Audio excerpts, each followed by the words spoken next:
Shanghai faces consecutive road collapses and depressions just after New Year.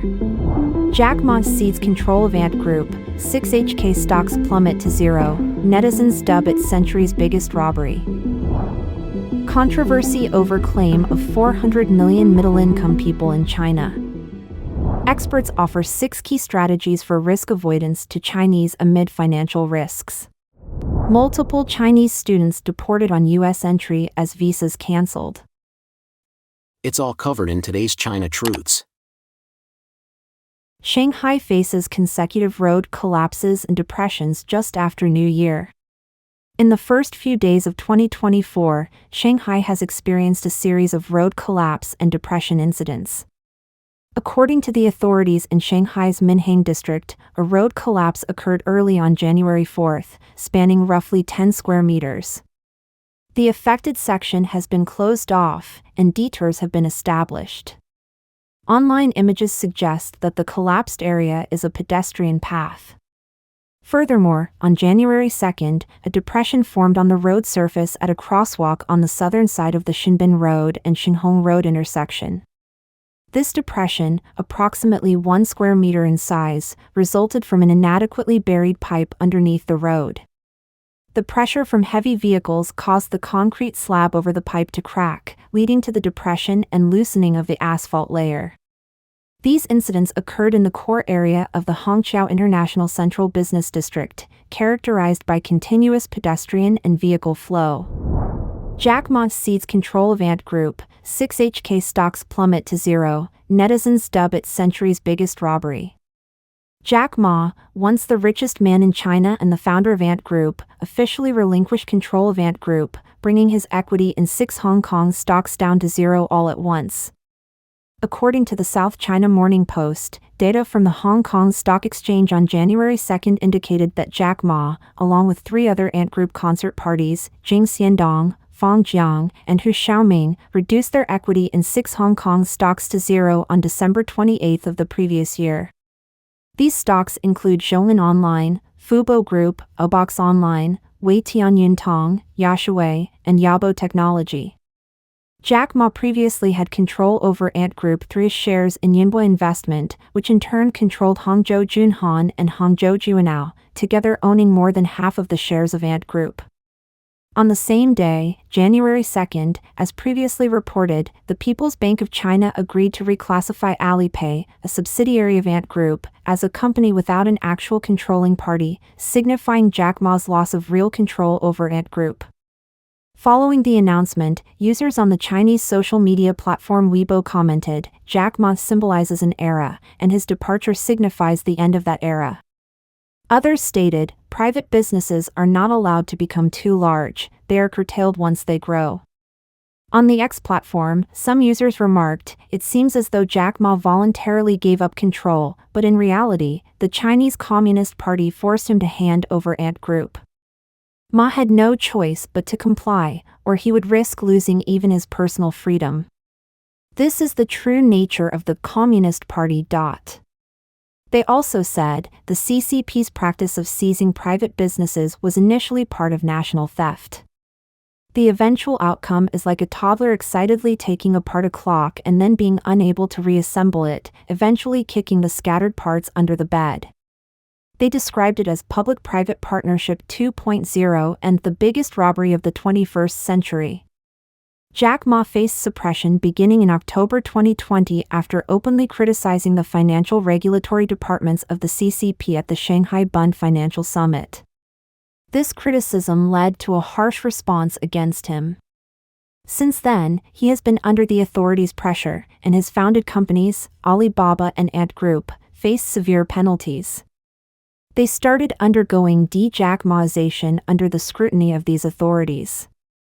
Eventually, Jack Ma departed from these companies, which he had dedicated many years to building, and relocated to Japan. Alipay, a part of Ant Group, is the largest payment platform in China and was initially under the control of Ant Financial. In 2020, following the government's suspension of Ant Group's IPO plans, Ant Group was compelled to make significant changes. Alipay was divided, and a portion of its shares were transferred to entities that complied with regulatory demands.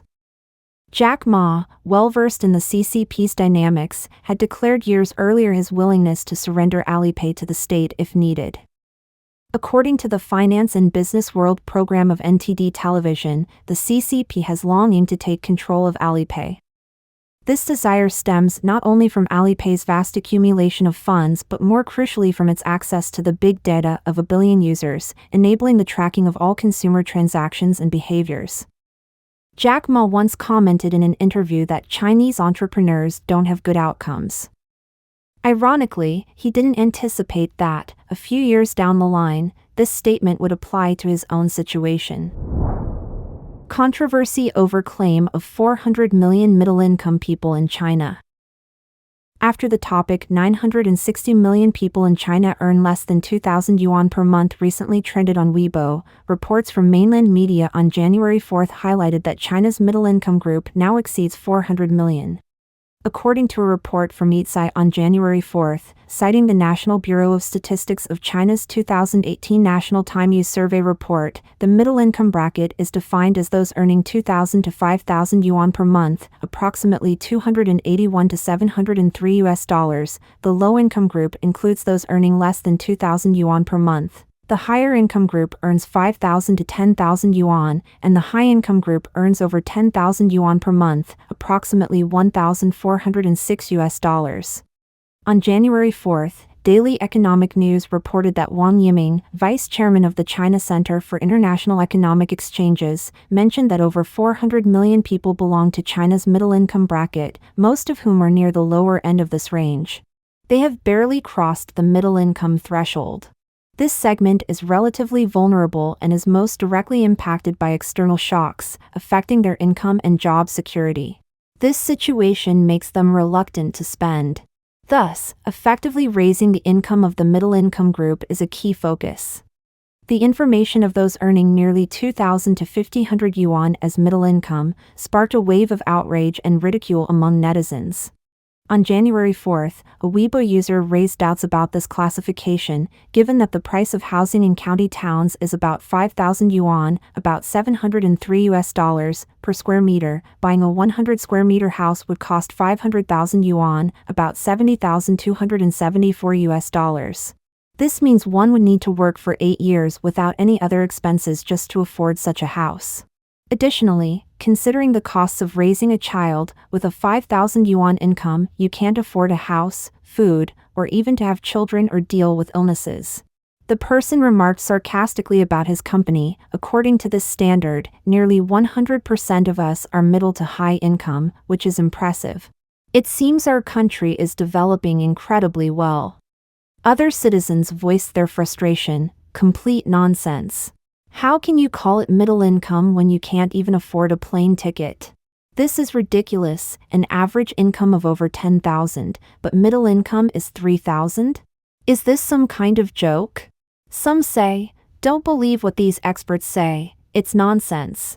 If they have nothing better to do, they should downsize or even dissolve the institution. Anyone earning below 20,000, about $2,810, is poor. It's time to face reality. According to a December 25, 2023, report by the First Financial Daily, prominent Chinese economist Li Xuanlei wrote that in countries with populations over 100 million, the Gini coefficient is often above 0.4, suggesting larger populations lead to greater income distribution variance. The 2021 survey data from the Income Distribution Research Institute of Beijing Normal University states about 964 million people in our country earn below 2,000 yuan a month. This news quickly became a hot topic on Weibo, with some even suggesting Li Xuanlei's figures were conservative. Shortly after, the article and related reports were removed. Experts offer 6 key strategies for risk avoidance to Chinese amid financial risks. After enduring the repercussions of the pandemic, collapses in the real estate market, and several other challenges, China's economic condition is progressively worsening. On the Elite Forum program of NTD Television, Ms. Gu Jun, the chief editor of the Chinese version of the Epoch Times, expressed that China's economy is generally expected to worsen in 2024. She pointed out that in authoritarian systems like China's, where the government wields more power, there is a tendency to postpone addressing issues, effectively piling them up. According to her, if there are no major changes in Chinese society, China's economic problems will only become more serious in 2024. In response, financial and political commentator Mr. Qin Peng, during his appearance on the Elite Forum program, has delineated 6 essential strategies for Chinese individuals to manage financial risks effectively. Firstly, Mr. Qin advises against heavy investment in industrial sectors, as most are facing difficulties. He emphasizes that profitability is not just about production but also about the ability to sell in a market characterized by intense competition and deflation. Secondly, he urges caution in consumer spending, particularly in real estate investments. Where possible, he recommends refraining from property purchases. Thirdly, for those owning extra real estate, Mr. Qin suggests quick sales to maintain a healthy cash flow, cautioning against expectations of a brief dip followed by market stabilization. Fourthly, in terms of investment products, he points out that gold may have reached its zenith, implying high risk for new investments. He also draws attention to the stock market's volatility amidst the economic slump, noting that wise investors are already withdrawing. Fifthly, he advocates for investing in the US dollar, suggesting transferring funds to foreign accounts as a safer option. Sixthly, concerning financial products, Mr. Qin stresses the importance of reducing risk over seeking profit, warning about the hidden dangers in many products linked to local government debts or investment firms. He advises depositing large sums in major, more reliable banks. Furthermore, Mr. Qin predicts a shift in the medium to long-term real exchange rate between the yuan and the dollar, estimating it could be around 115 or 120, in contrast to the current rate of 1:7 or 1:8. This change, he attributes to the CCP's overprinting of currency, significantly diminishing the yuan's value. Multiple Chinese students deported on U.S. entry as visas canceled. Recently, several Chinese students entering the United States were deported and had their visas revoked. Mainland media reports from January 4 state that numerous Chinese students recently faced extensive interrogations upon arrival in the United States, with inspections conducted on their personal electronic devices like phones and computers. Some of these students had their visas canceled and were told they could not enter the U.S. for the next 5 years. One such student, T, a doctoral student at Yale University and an undergraduate from a top Beijing university, returned to the U.S. from China on December 19, 2023. When he arrived at Dulles Airport near Washington, he was questioned for 8 hours about his major, whether he received scholarships during his undergraduate studies, if he was funded by the CCP authorities, and his electronic devices were examined. After the interrogation, T was informed that his F1 student visa had been cancelled, barring him from entering the U.S. for 5 years. Another student, M, who had been conducting research at the United States National Institute of Health's National Cancer Center since 2022, faced similar scrutiny upon arrival at Dulles Airport on November 22, 2023. His interrogation focused on his university department, supervisor, whether his research was CCP funded, and if his research project had connections with the CCP authorities, military, or key laboratories. Following the interrogation, U.S. Customs officers told him that his F1 visa had been revoked, a decision made directly by the U.S. State Department. In response, Wang Wenbin, a spokesman for the Chinese Ministry of Foreign Affairs, stated in a press conference on January 4 that dozens of Chinese individuals, including students, have been forcibly deported by the U.S. each month in recent months, expressing strong dissatisfaction and opposition from the Chinese side. There have been ongoing concerns from U.S. intelligence agencies that Chinese students and scholars linked to the CCP's military are involved in espionage and intellectual property theft in the U.S., posing a national security risk. In response, the Trump administration issued Executive Order 10043 in May 2020, banning Chinese students and scholars affiliated with the CCP's military and holding F or J visas from entering the U.S. The Biden administration, since taking office, resumed issuing visas to Chinese students in May 2021 but also began inspecting their phones and deporting those deemed problematic. In May of the same year, a Chinese student whose father was a CCP police officer was denied a visa by the U.S. consulate. The U.S. Embassy confirmed that visas were no longer issued to spouses and children of active personnel from the CCP's Immigration Bureau, Security Department, and Public Security Department. In August 2021, 3 Chinese students were deported by U.S. Customs at Houston Airport for having military training photos on their phones, leading to suspicions of their being funded by the CCP with a military background.